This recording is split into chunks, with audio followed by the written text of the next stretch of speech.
राधे राधे। ओम नमो भगवते वासुदेवाय। गुरु कृपा हि केवलम। শ্রী শ্রী গুরুদেবের আশীর্বাদ নিয়ে, শ্রী শ্রী রাধারানীর আশীর্বাদ নিয়ে আজ শ্রীমদ্ ভগবত গীতার দ্বিতীয় অধ্যায়ের ৩৯ নম্বর শ্লোকটি ব্যাখ্যা সহ পড়ে শোনাচ্ছি। জয় রাধা বল্লভ, শ্রীহরিবংশ। আগের শ্লোকে ভগবান যে সমত্বের কথা বলেছেন, পরের দুটি শ্লোকে সেটি শোনার জন্য নির্দেশ দিয়ে তার মহিমা বর্ণনা করেছেন। এষা তেহ ভিহিতা সাংখ্যে বুদ্ধির যোগে তিমাং শ্রেণু বুদ্ধা যুক্ত জয়া পার্থ কর্মবন্ধং প্রহাস্যসি। অর্থাৎ হে পার্থ, এই সমবুদ্ধির কথা প্রথমে সাংখ্যযোগে বলা হয়েছে, এখন তুমি এই সম্বন্ধে কর্মযোগের মাধ্যমে শ্রবণ করো। এই সমবুদ্ধি যুক্ত হলে তুমি কর্মবন্ধন ত্যাগ করতে পারবে। ব্যাখ্যা: এখানে তু পদটি প্রকরণ সম্বন্ধ বিচ্ছেদ করার জন্যই ব্যবহৃত হয়েছে। অর্থাৎ প্রথমে সাংখ্য প্রকরণ সম্বন্ধে বলা হয়েছে, এবার কর্মযোগের প্রকরণ করা হচ্ছে। এষা পদটি এখানে ব্যবহৃত হয়েছে পূর্ব শ্লোকে বর্ণিত সমবুদ্ধির জন্য। এই সমবুদ্ধির বর্ণনা আগে সাংখ্যযোগের ভালোভাবেই করা হয়েছে। দেহ এবং দেহের সঠিক ধারণা হলে সমতাতে সত্য সিদ্ধ স্থিতি ভাবে সাংখ্যযোগে সমবুদ্ধির কথা বলা হয়েছে। এখন এই সমবুদ্ধির কথা তুমি কর্মযোগের বিষয়ে শোনো। ইমাম বলার অর্থ এই যে এই সমবুদ্ধির কথা সম্বন্ধে কর্মযোগের বিষয়ে বলা হচ্ছে যে এই সমবুদ্ধি কর্মযোগের দ্বারা কিভাবে প্রাপ্ত হওয়া যায়, এর স্বরূপ কি, এর মহিমায় বাকি, এই বিষয়গুলির বর্ণনার উদ্দেশ্যে ভগবান এই বুদ্ধিকে যোগের বিষয়ে বলেছেন। অর্জুনের মনে ভয় ছিল যে যুদ্ধ করলে পাপ হবার সম্ভাবনা আছে, কিন্তু ভগবানের মতে কর্মে বিষম বুদ্ধি হলেই পাপ হয়, সমবুদ্ধি সম্পন্ন হলে পাপ হয় না। যেমন জগতে অনেক কার্যকলাপে পাপ পুণ্য হয়ে থাকে, তাতে আমাদের কিন্তু পাপ বা পুণ্য হয় না, কারণ আমাদের ওসবে সমবুদ্ধি থাকে। অর্থাৎ সেগুলিতে আমাদের কোনো পক্ষপাতিত্ব, আগ্রহ, রাগ, দেশ থাকে না। তুমিও যদি এইরূপ সমবুদ্ধি সম্পন্ন হও, তাহলে তোমারও কর্মবন্ধন রূপ পাপ হবে না। এই অধ্যায়ের ৭ম শ্লোকে অর্জুন তার কল্যাণের কথা জিজ্ঞাসা করেছেন। সেই জন্য ভগবান কল্যাণের প্রধান সাধনগুলির বর্ণনাও করেছেন। ভগবান প্রথমে সাংখ্যযোগের সাধন জানিয়ে কর্তব্য কর্ম করার ওপর গুরুত্ব আরোপ করে বলেছেন যে ক্ষত্রিয়র পক্ষে ধর্মযুদ্ধ অপেক্ষা শ্রেয় আর কোনো সাধন নেই।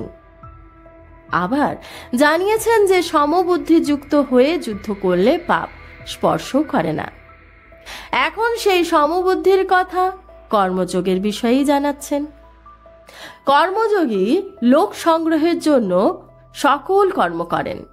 লোক সংগ্রহের জন্য কর্ম করলে, অর্থাৎ নিঃস্বার্থভাবে লোক মর্যাদা সুরক্ষিত রাখার জন্য জনসাধারণকে অসৎ পথ থেকে সরিয়ে সৎ পথে চালিত করার জন্য কর্ম করলে সহজেই সমতা প্রাপ্তি হয়। সমতা প্রাপ্তি হলে কর্মযোগী অনায়াসেই কর্মবন্ধন থেকে মুক্ত হন। এই শ্লোকটির ৩০তম শ্লোকের পর ঠিক মতো প্রযোজ্য হয় এবং এটি সেখানেই থাকার তার কারণ এই শ্লোকটিতে দুটি নিষ্ঠার বর্ণনা করা আছে। প্রথমে ১১ থেকে ৩০তম শ্লোক পর্যন্ত সাংখ্যযোগের দ্বারা নিষ্ঠার কথা বলা হয়েছে এবং এখন কর্মযোগের দ্বারা নিষ্ঠার কথা বলা হয়েছে।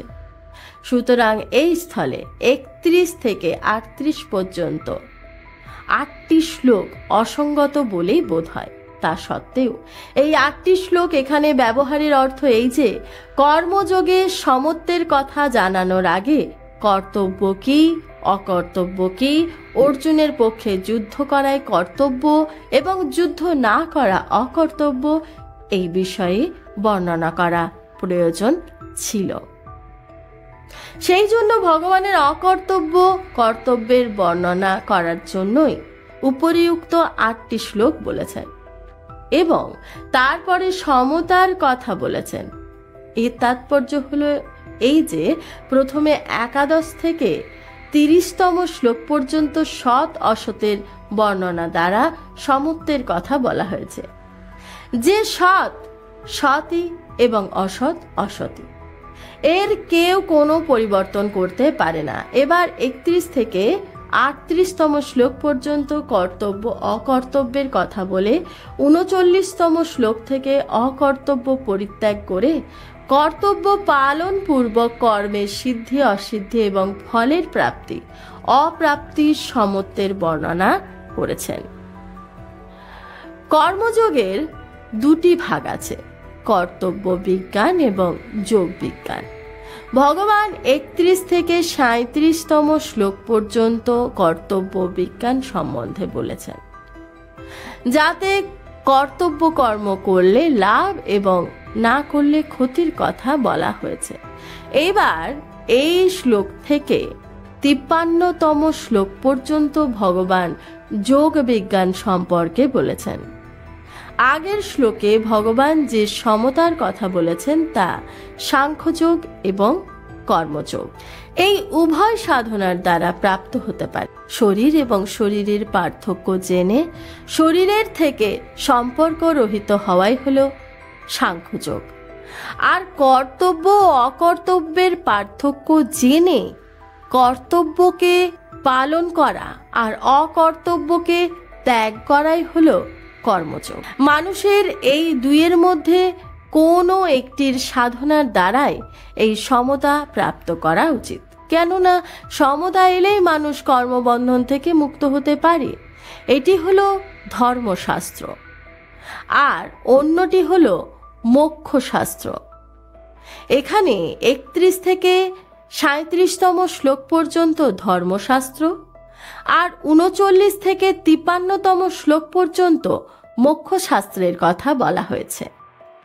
ধর্মের দ্বারা লৌকিক ও পরলৌকিক উভয় প্রকারের উন্নতি হয়ে থাকে। ধর্মশাস্ত্রের কর্তব্য পালনই প্রধান। ধর্ম অথবা কর্তব্য দুটি একই ব্যাপার। যা করা উচিত সেটি না করা অকর্তব্য, আর যা করা উচিত নয় তা করাও অকর্তব্য। যাতে নিজ সুখের আকাঙ্ক্ষা বিসর্জন দিয়ে অপরকে সুখী করা যায় এবং যাতে নিজের এবং অপরেরও মঙ্গল হয়, তাকে বলা হয় কর্তব্য। কর্তব্য পালন করলে সতই যোগ প্রাপ্তি হয়। কর্তব্য পালন না করলে যোগারূঢ় হতে পারে না। যোগের প্রাপ্তি হলে তত্ত্বজ্ঞান সতই হয়। আহার কর্মযোগ ও জ্ঞান যোগ দুয়েরই পরিণাম। গীতা। রাধে রাধে। এখানে কথার বিরাম দিচ্ছে। আর সকলকে জানাচ্ছি রাধে রাধে।